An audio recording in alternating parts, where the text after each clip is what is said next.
volumen, alza el volumen de la tua fe.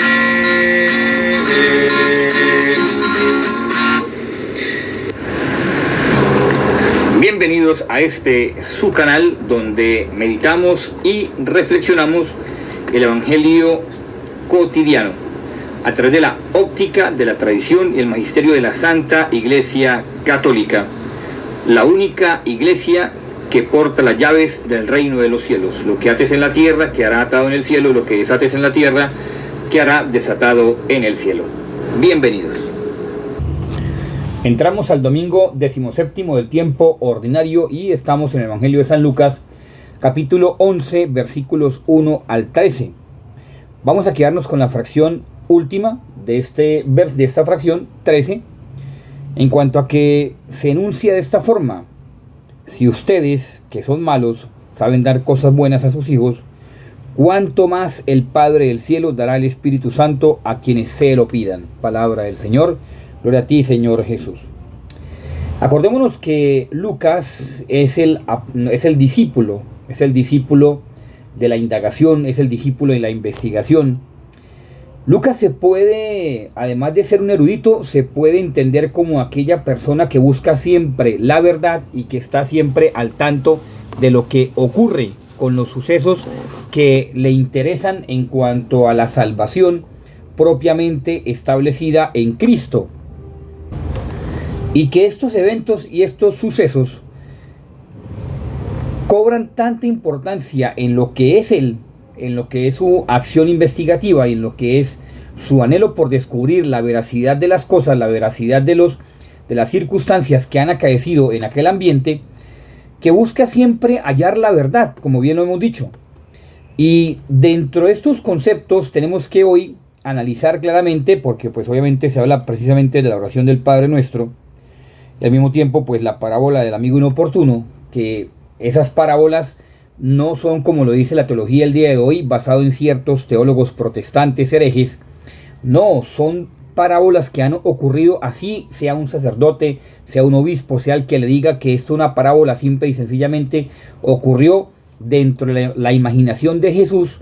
Pues usted sepa que esa acción es una acción blasfema, es una acción que está contradiciendo la sana doctrina de la Iglesia Católica, en especial porque hay dos movimientos claros: el cronos, obviamente como el tiempo en el cual estamos inmersos, y el tiempo de Dios, el kairos. Bueno, la teología, la sana tradición de la teología en cuanto a la anunciación o el anuncio de la patrística, afirma claramente que estas precisamente parábolas pueden haber ocurrido antes de Cristo, o en el tiempo de Cristo, o después de Cristo, porque sencillamente Él lo sabe todo y no desconoce nada, porque para Él no es nada desconocido. Precisamente por este sentir, estas parábolas tienen, además de una enseñanza catequética, tienen también una estabilidad temporal en cuanto a que ocurrieron así y así tal cual sucedieron las cosas. Porque si no, entonces diríamos como Juan Damasceno y otros padres de la iglesia, estaríamos nominando a Dios como mentiroso, y algo que Dios no es mentiroso. Dios es perfectísimo en todas sus cosas. Bueno, ya con este entender pasamos a proceder a la luz de la tradición de la iglesia en cuanto a la enseñanza de los apóstoles, la didascalía, en cuanto a las cartas de San Bernabé, los famosos pseudos apócrifos. ¿Por qué tenemos que enfocarnos hoy en eso? Porque es que hoy ocurre algo interesante, que si usted coge el Evangelio de Mateo, que fue el discípulo, el apóstol directo de nuestro Señor Jesucristo, él va entonando el Padre Nuestro, mientras que Lucas también va entonando un Padre Nuestro, pues el Avinu, es decir, una inclinación totalmente no distinta, algo paralela, pero entonces la de Mateo, al escuchar la labios de Jesús, recae sobre mayor profundidad. No estoy diciendo que la de Lucas no, lo que pasa es que hay que partir del hecho, como bien lo hemos dicho, que Lucas está indagando lo que acontece en la vida de Jesús.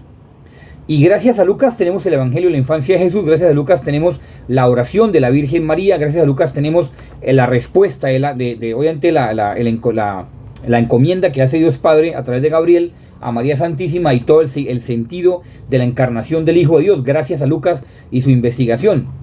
cosa que también distintos evangelios apócrifos, sí, recaen sobre ellos en textos muy particulares, que la iglesia no los vio con la rigurosidad y con el acercamiento claro, profundo, concreto de lo que debería ser bajo sus cánones en cuanto a revelación primaria, en cuanto a la primera revelación, en cuanto a la encarnación del Hijo de Dios y todo su acontecer como verdadero hombre y verdadero Dios. Bueno, ya con estos presupuestos, entonces ahí sí podemos entender a Lucas de por qué Mateo, Abunash y Lucas Abinú, que son cosas, vuelvo y digo, paralelas, pero lo que diferencia es la profundidad del texto, la profundidad de la relación que tenía primero Mateo, al ser discípulo directo, apóstol del Señor, y Lucas, discípulo de unos apóstoles directos del Señor.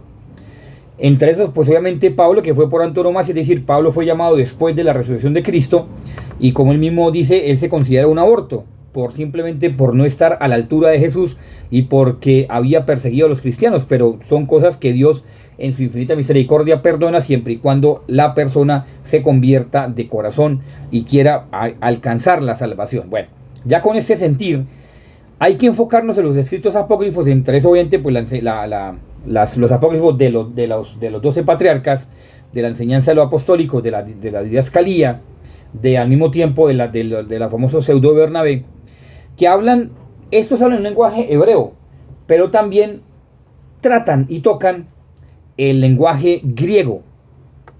Y cuando tocan tanto el hebreo como el griego, ahí es donde viene la dificultad para entonces entrar a esclarecer la veracidad. Por eso la iglesia puso ciertos cánones en cuanto a la veracidad de qué.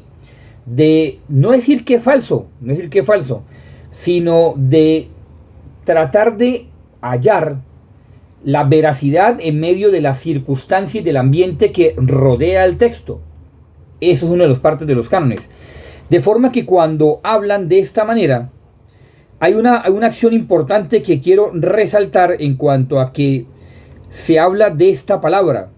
Unde, prosougeseis, es interesante. Usos upohritaiais.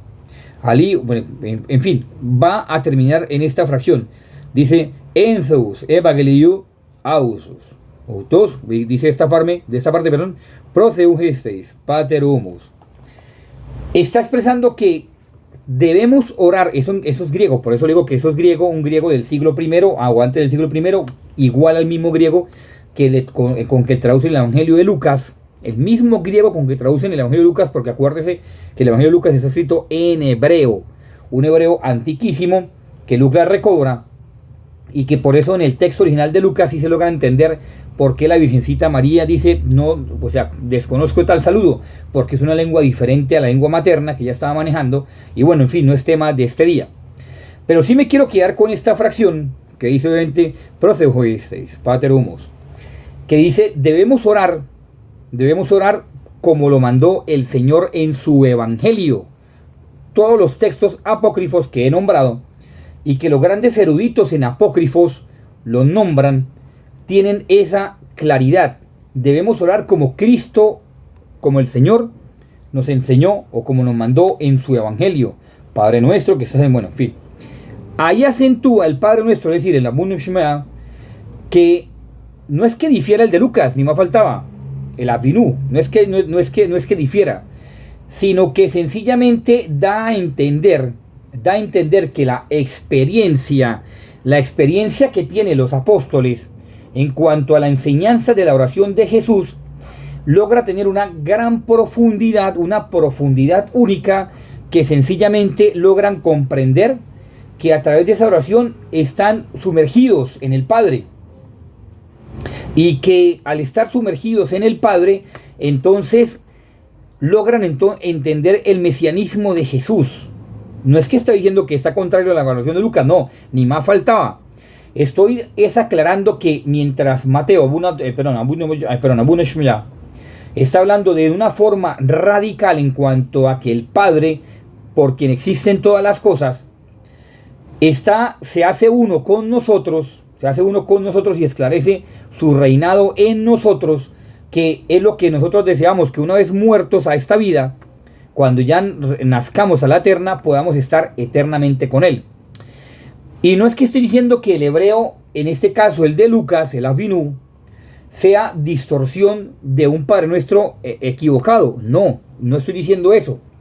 Lo que estoy diciendo es la calidad con que se entona el Padre Nuestro en cuanto a la belleza y la inmersión, en cuanto a la capacidad de comprender la relación que hay entre la criatura y el Padre. Por eso Lucas es investigador. Y por eso Lucas, como hablaba hebreo perfectamente, Lucas se basa en comunidades hebraicas, es decir, judías, que habían recibido de Mateo. Por eso Lucas escribe en hebreo de Mateo y de ciertos apóstoles la acción o la fracción del Padre Nuestro. Por eso es la copia Avinu, porque así lo oraban los judeocristianos. Claro que en su gran mayoría hablaban arameo, el arameo, el Padre Nuestro en arameo, pero Lucas lo enseñaba de esta manera.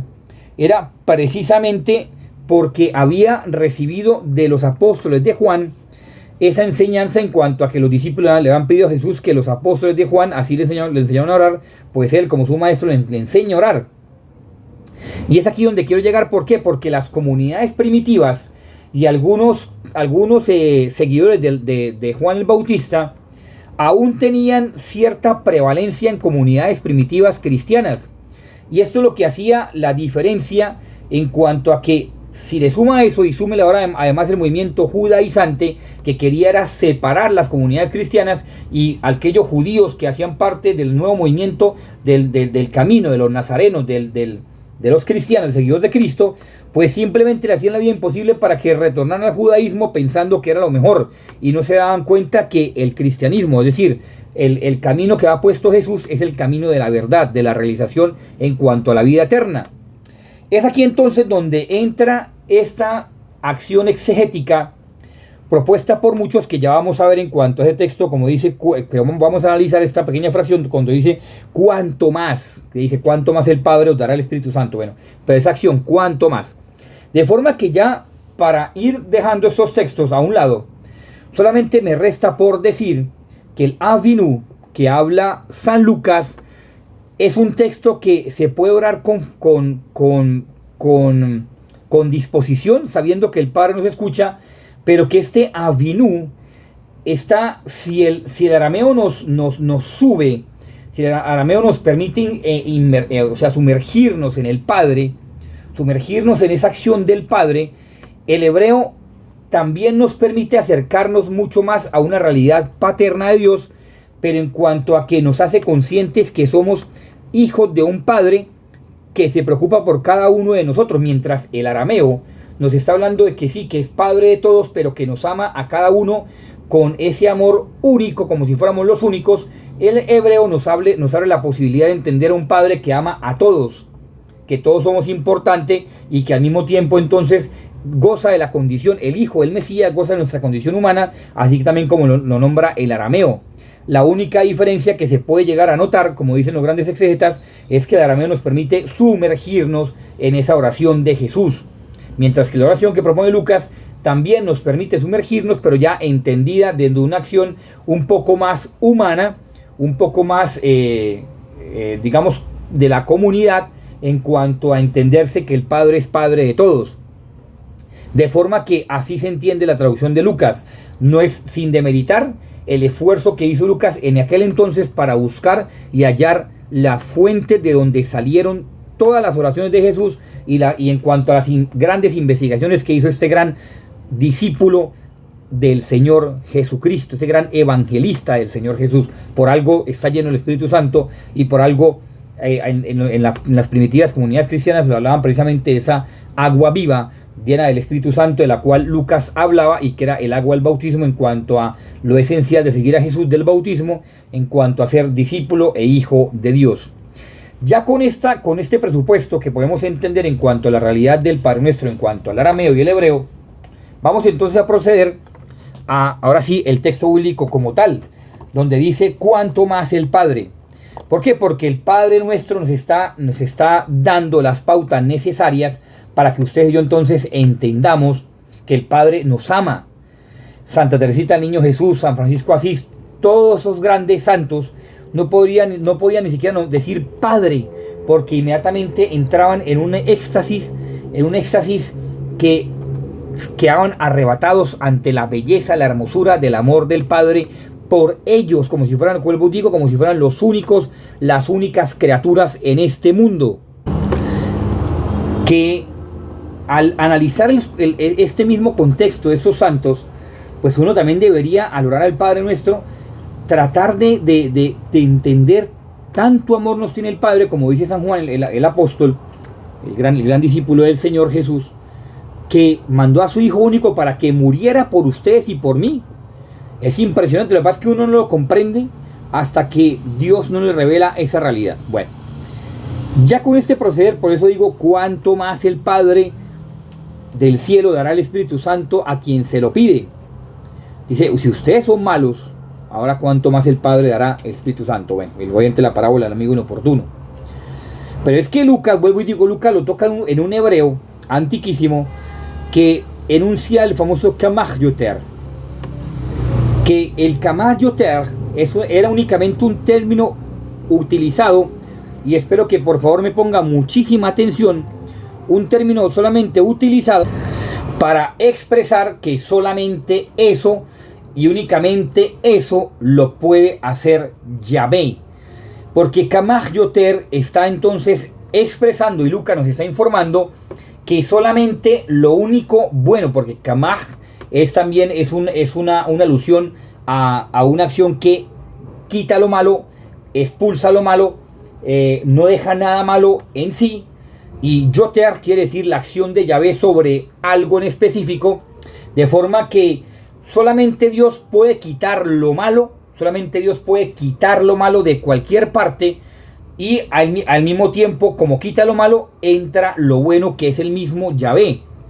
De forma que es una expresión que solamente se utiliza para concientizar al pueblo, a los creyentes, Kamach Yoter, que el único que puede hacer cosas buenas es Dios, nadie más.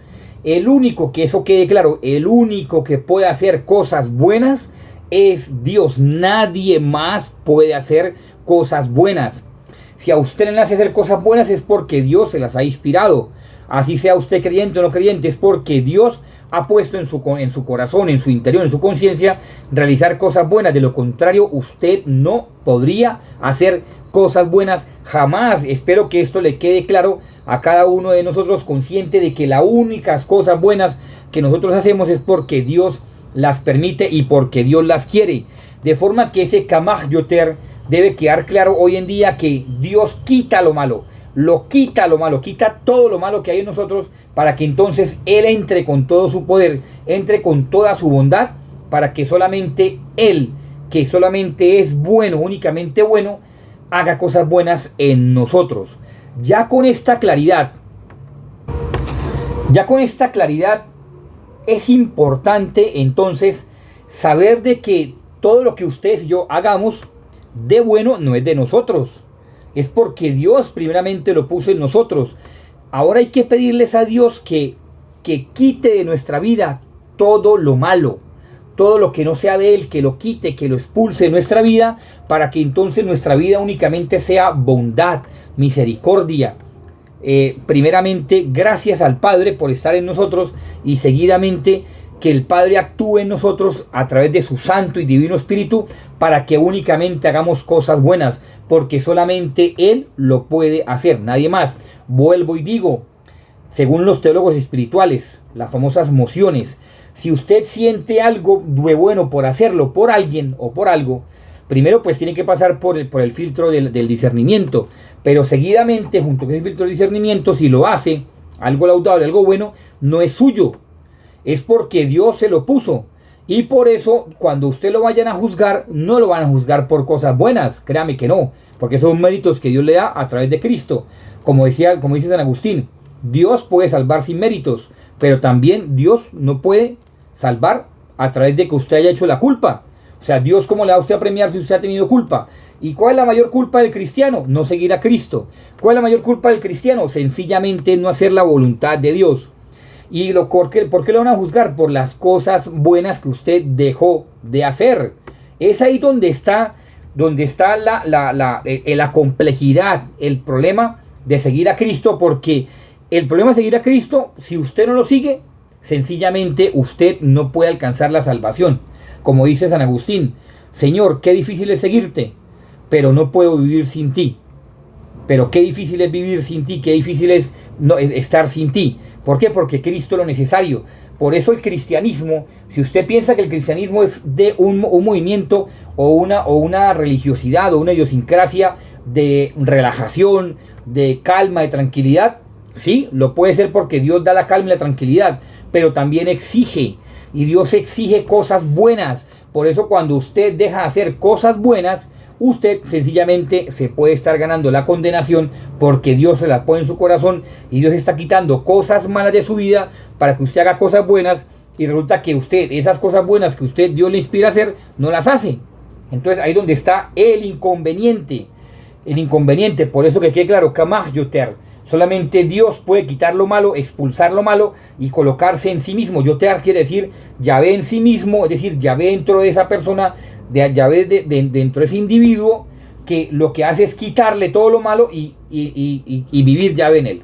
Vivir Yahvé únicamente en él para que haga lo bueno. Bueno, ya con esa explicación, vamos a pedirle a la Virgencita María que nos cubra con su manto maternal de amor, que nos lleve dentro de su inmaculado corazón y nos libre de la acción de Satanás, nos libre del maligno, nos libre de todas aquellas cosas que nos quieren apartar de Dios y que no nos quieren dejar que, como dice la palabra de Yoter, Yahvé en sí mismo, Yahvé esté en nosotros y actuemos de lo mejor, o actuemos o hagamos lo mejor que debemos hacer en cuanto a la bondad y la misericordia de Dios para con los demás. Primeramente para con uno mismo y después para con los demás, porque lo primero que exige Dios es la conversión personal. Que San José nos libre de la acción del maligno, que nuestro ángel de la guarda nos siga inspirando buenas obras, que mejor dicho, le permitamos a la gente de la guarda inspirarnos buenas obras para que hagamos siempre la voluntad de Dios. Nadie entra al cielo si no es haciendo la voluntad de Dios.